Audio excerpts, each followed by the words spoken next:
Now I decree and declare in the name of Jesus, for all those who are sick, it doesn't matter how long and it does not matter what the problem is, I stretch my hands prophetically and I declare, be healed now.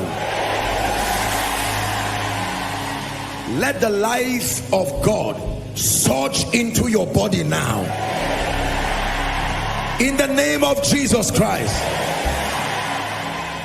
Bone conditions, anyone having a bone condition, I declare, be healed now.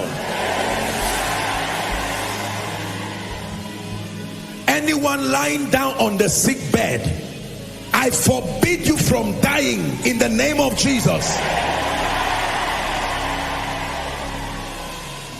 HIV, be healed now.